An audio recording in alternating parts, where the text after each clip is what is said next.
글로벌 증시 속 주요 이슈들 안에서 투자 아이디어를 발견해보는 라운드 테이블 시간입니다. 오늘은 정말 특별한 분이 스튜디오에 찾아와 주셨는데요. 박상준 와세다 대학교 국제학술원 교수님께서 저희와 함께하고 계십니다. 어서 오세요. 네, 안녕하십니까. 네, 혹시 일본에서는 언제 오신 거죠? 어젯밤에요. 어젯밤에. 네. 힘들진 않으셨나요? 힘들어요. 네.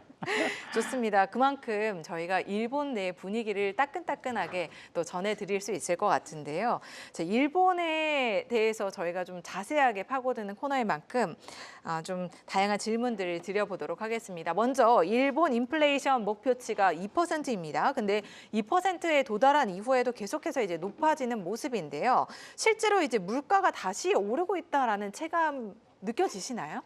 그럼요. 일본은 제가 일본에 처음 간 것이 1999년인데 네. 그런데 벌써 한 26년 정도가 되었네요. 굉장히 오랫동안 인플레이션이 없는 거의 제로 인플레이션, 가끔씩 뭐 디플레이션이 있던 나라였기 때문에 저 자신도 너무 놀라요. 그러니까 늘 슈퍼에 가면은 작년 가격하고 올해 가격이 같았는데 최근에 들어가서 너무 높아가지고요.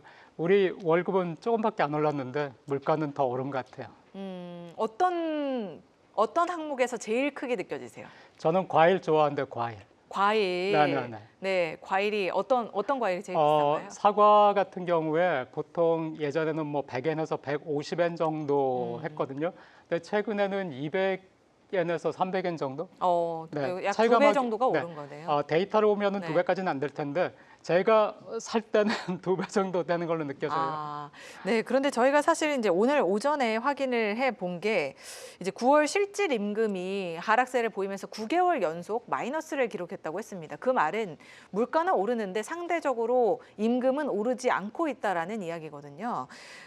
일본의 대기업 초봉 인상 움직임이 뭐 가속화되고 있다고는 하지만 지표들에서는 그런 것들이 좀 잘 느껴지지 않는 상황입니다. 그러면 지금 일본은 고용 시장이 탄탄하지만 이런 부분들이 또 경제에 작용을 할 수 있을 것 같은데요. 네.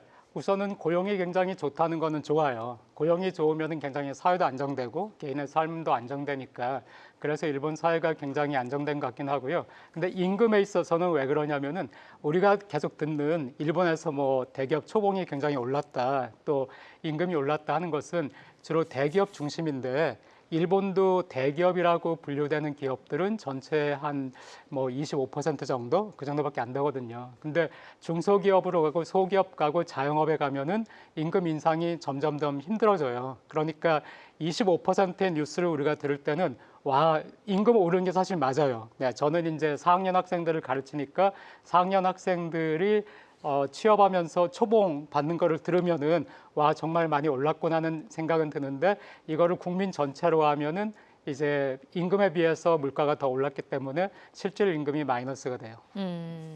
그러면 혹시 저희가 좀 더 알기 쉽게 평균적으로 이제 대기업 초봉이 어느 정도 올랐나요? 네.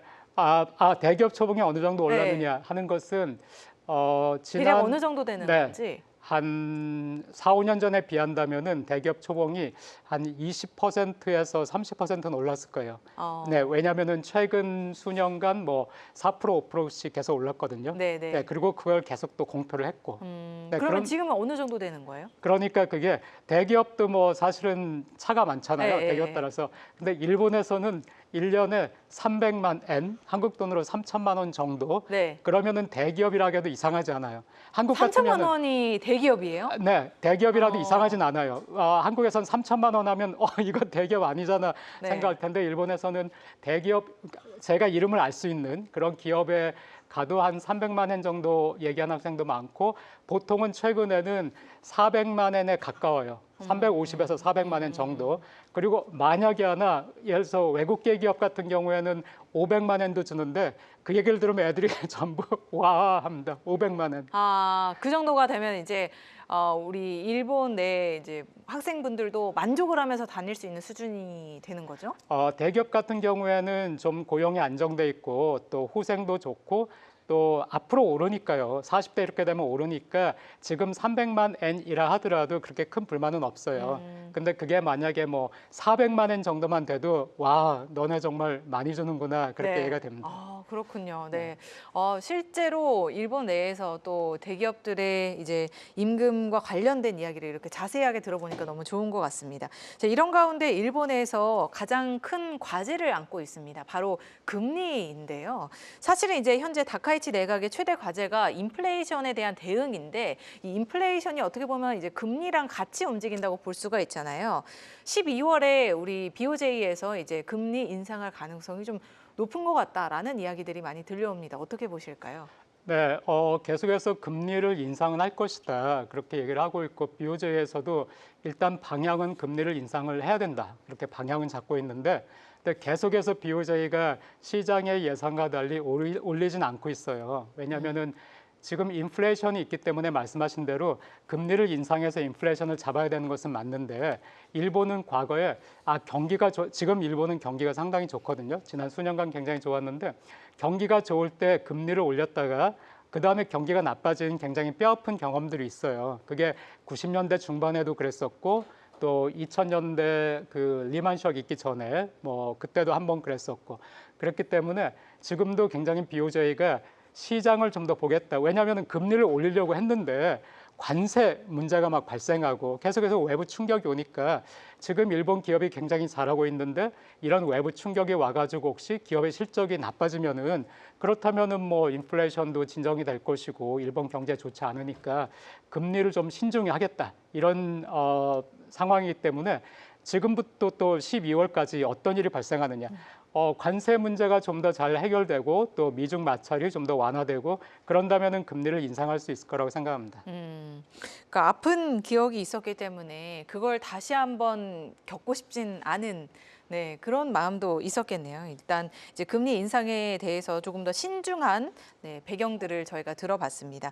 다카이치 총리 특히 이제 내각 지지율이 80%를 넘어섰습니다. 사실은 이제 초반에 저희가 총리의 이제 안기까지 다양한 뭐 이슈들도 있었고 여러 가지 이제 문제들도 사실 부상을 하긴 했었는데 이제 지지율이 상당히 견고한 수준을 보이고 있어요. 향후에 일본 경제 정책에 대한 방향 어떻게 흘러갈 거라고 보시나요? 일단은 약간은 위험한 부분도 있는데 약간은 위험한 부분을 우선 뺀다면은 다카이치는 경제 정책에 관해서는 굉장히 실리적으로 현명하게는 할 거라고 생각을 해요. 왜냐하면은 다카이치가 아베가 키운 정치인이잖아요. 그래서 이제 아베파고 아베 후계자 이렇게 얘기를 하고 있는데 그래서 뭐 한국에서는 뭐 인식이 안 좋죠. 일본에서도 아베 반대하는 사람들은 다카이치를 좋아하진 않고 그런데 아베가 굉장히 높은 그 지지율을 받았었어요. 그 내려가기 전까지는. 그래서 자민당 총재를 뭐 6년까지 보통 했었는데 아베 때 이제 9년까지도 하고 그랬었는데 이 아베를 굉장히 카피를 많이 했어요. 그러니까 아베가 아베노믹스라는 걸 들고 와가지고 어떤 일본 경제에 충격을 주고 경제 정책 아베의 목적은 사람들이 이제 평화 헌법을 개정하는 것이다 이렇게 얘기를 했지만은 그 수단으로서 아베는 경제를 좋게 만들어야 내 지지율이 유지되고 그래야 내가 정치적으로 의도하는 것을 할 수 있다 이런 생각을 가지고 있었는데 다카이치도 마찬가지라고 생각을 해요. 그래서 경제에 관해서는 아베도 굉장히 많이 전문가들 얘기 들으면서 고민을 많이 했고 그래서 이제 아베노믹스라는 걸 냈고 그리고 그걸 선전을 굉장히 잘했죠.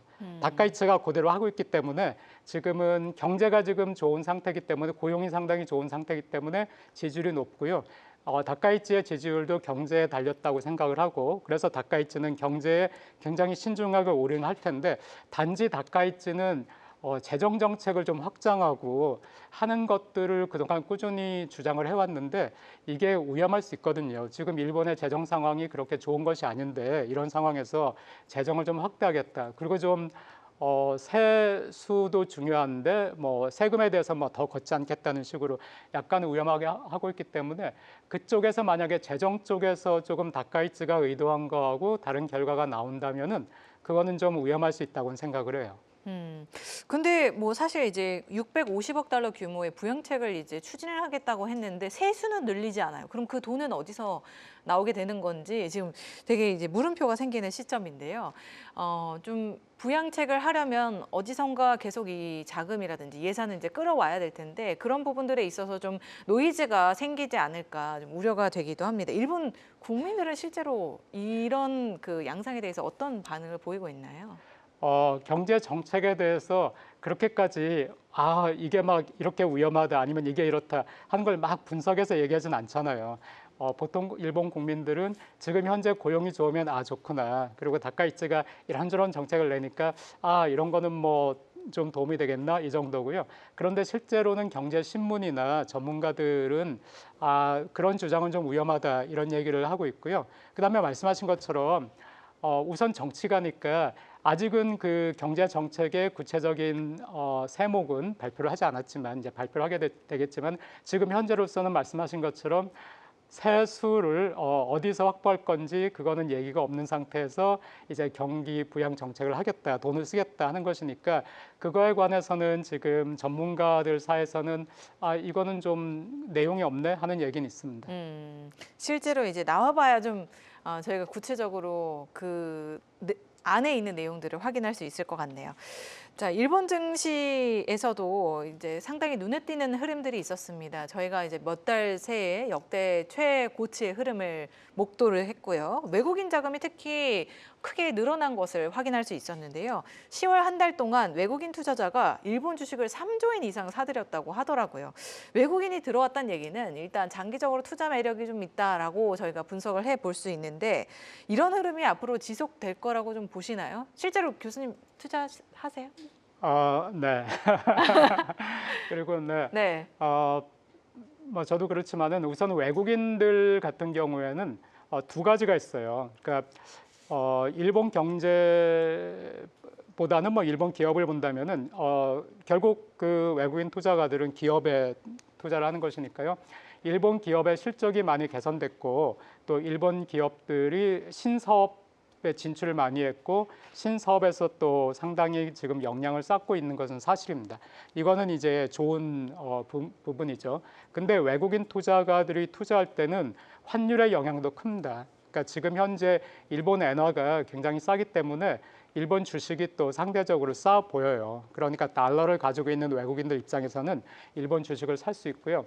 그런데 이런 현상이 2012년 하반기부터 2013년, 14년 뭐 그때도 있었거든요. 그때 아베노믹스 막 한다고 하면서 엔화가 굉장히 싸지고 일본 기업의 활기가 도니까 그때도 외국인 투자가 많이 늘었었는데 그리고 나서 나중에 엔화가 다시 절상이 되니까 엔화가 쌀 때 들어왔다가 엔화가 비싸지니까 그때는 주식도 올랐고 엔화도 비싸니까 외국인 투자가 입장에서는 이중으로 돈을 버는 것이거든요. 그래서 그때 많이 외국인 투자가 떠난 또 아픈 경험이 있어요. 그래서 지금 같은 경우에도 일본 기업의 실적과 장래성을 보고 들어온 그 투자는 좀 남아 있겠지만은 일본 지금 엔화가 싸기 때문에 들어온 그 주식은 만약에 일본이 금리를 인상하고 미국이 금리를 인하해가지고 그 엔화가 절상이 된다면은 그때는 또다시 떠날 위험이 있어요. 그래서 만약에 일본에 투자를 하시는 분들은 가장 좋은 것은 기업의 실적을 보고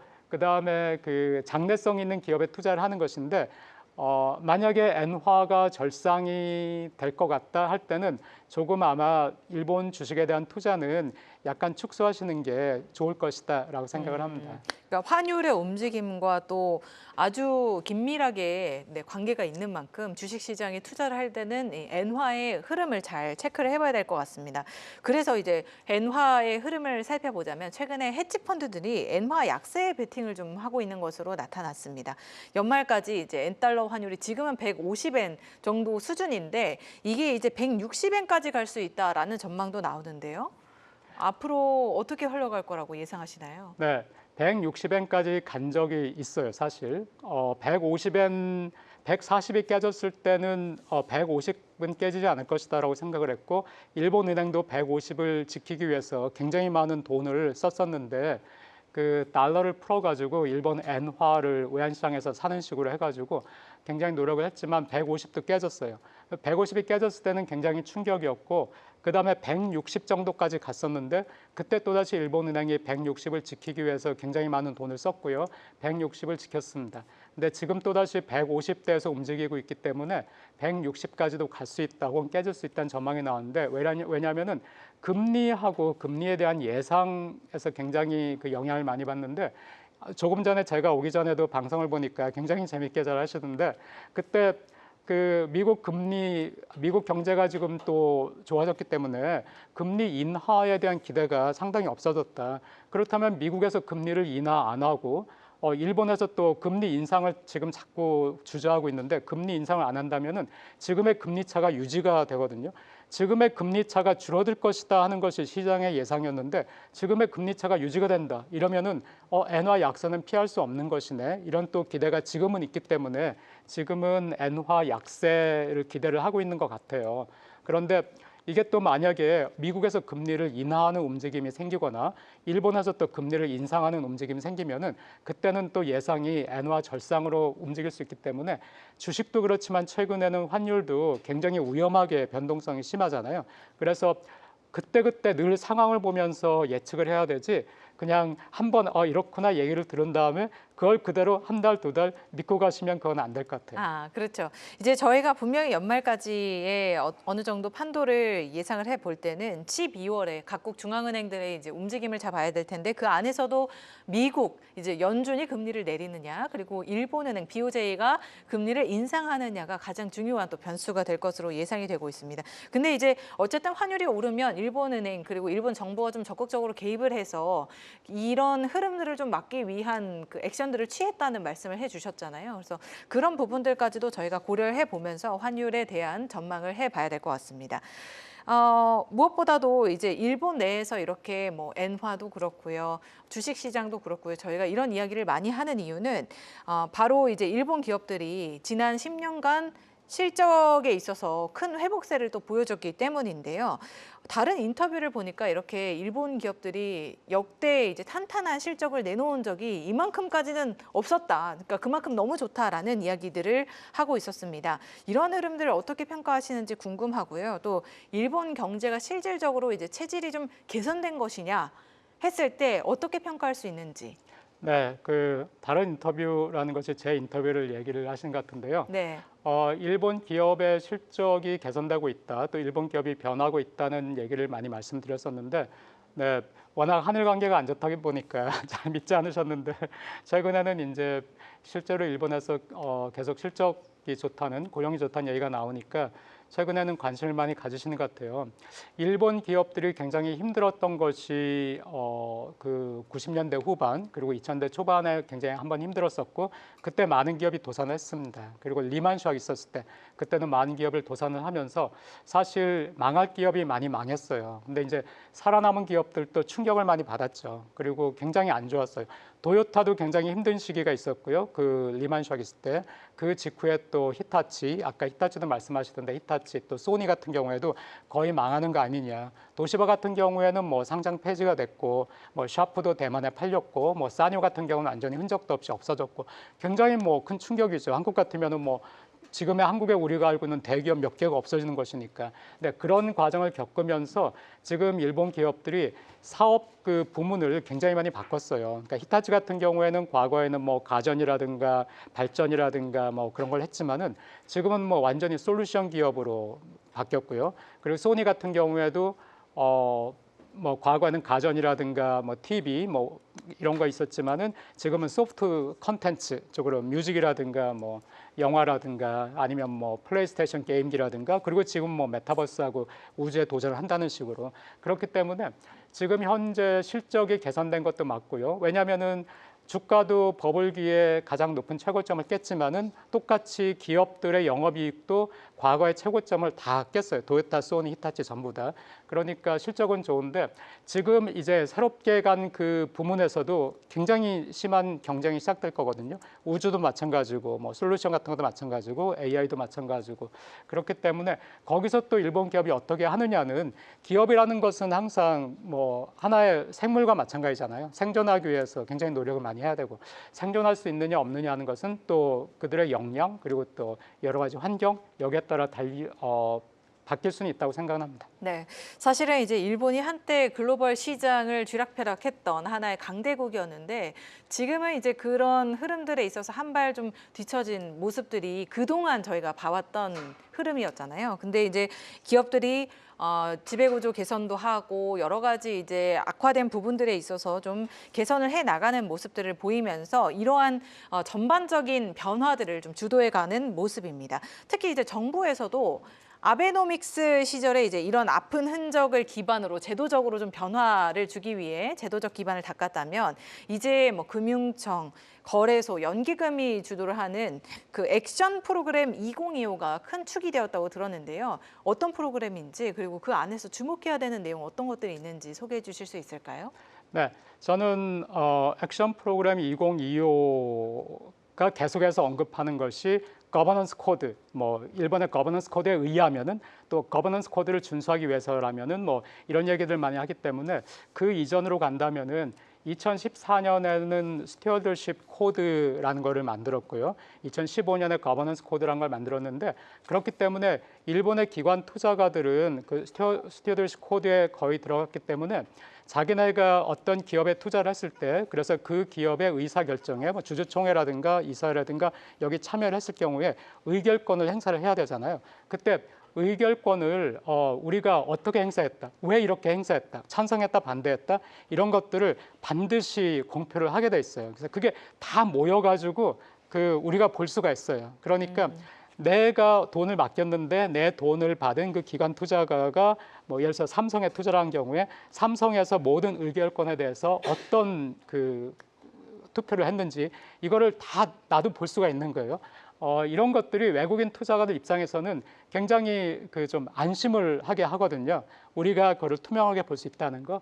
그런 게 하나가 있고 그다음에 또 거버넌스 코드에 있어서도 이제 거버넌스 코드는 경영자들을 대상으로 한 것이니까 예를 들어서 일본에서는 사회이사를 독립이사라고 하는데 독립이사의 권한을 더 강화를 해야 된다든가 독립이사를 전체 이사에서 몇 % 이상으로 해야 되든가 하는 것이 있으니까 지금은 그 외부에서 온 독립이사들도 굉장히 기업에 대해서 여러 가지로 뭐 굉장히 엉뚱한 결정이라든가 이런 거에 대해서는 반대를 할 수가 있어요. 그러니까 한국에서도 제가 안타까운 것이 갑자기 내가 어느 기업에 이 기업은 이 섹터가 굉장히 좋으니까 얘가 장래성 있어 하고 투자를 했는데 갑자기 물적 분할이라는 이름으로 그 섹터를 잘라낸다. 이래서 내가 투자한 주가가 막 굉장히 떨어지고 막 화나고 이런 경우가 많잖아요. 근데 그런 것들을 만약에 그 거버넌스 코드라든가 이런 코드를 잘 지킨다면은 있을 수 없는 일이니까 그거를 마련했고 그런데 이제 계속해서 일본 그 금융청과 그다음에 증권거래소에서 내는 그런 정책들 이번에 그 말씀하신 그 액션 2025 네, 그런 것들도 결국에는 그거를 강화하는 거예요. 그러니까 그 세부적으로 이제는 이런 결정에 대해서 좀 더 구체적으로 이제 공표를 하라든가 이런 것이기 때문에 지금은 그 지금까지 쭉 개정하면서 쌓아왔던 그런 코드들에 대해서 좀 더 강화를 하는 것이지 아주 새로운 것은 아닙니다. 네, 그러니까 이전에 아베노믹스 시절에 기반을 닦았던 이 제도적인 가이드라인에 조금 더 디테일한 세부 내용들을 담아서 한층 더 발전을 시킨 프로그램이 바로 액션 프로그램 2025고 이를 기반으로 이제 기업들이 주주가치 제고라든지 이런 운영에 나서면서 조금 더 환경이 더 좋아졌다라는 말씀을 해주셨습니다. 자, 이렇게 전반적으로 일본 경제에 대한 소식을 들어봤는데요. 마지막으로 뭐 일본 경제 연말까지를 앞두고 이제 가장 주목해야 되는 게 있다면 어떤 걸 꼽아주시겠어요, 교수님? 저는 아무래도 금리하고 환율이죠. 지금은 기업의 실적이라는 것은 갑자기 변동을 하는 것은 아니기 때문에 그거는 뭐 대강 어느 정도 예측을 할 수가 있는 상황인데 지금 금리하고 환율이 어떻게 움직일 것인가 이게 일본 경제하고 주식시장에 굉장히 중요한 변수인데 그게 지금 가장 우리가 그 주목해서 봐야 될 부분이라고 생각합니다. 네. 네, 이제 금리와 환율, 일본 경제 그리고 증시에 투자할 때는 이 두 가지를 주목하면서 앞으로의 투자 전략을 세워봐야 할 것으로 보입니다. 지금까지 박상준 와세다대학교 국제학술원 교수님과 함께했습니다. 오늘 말씀 고맙습니다. 네, 감사합니다.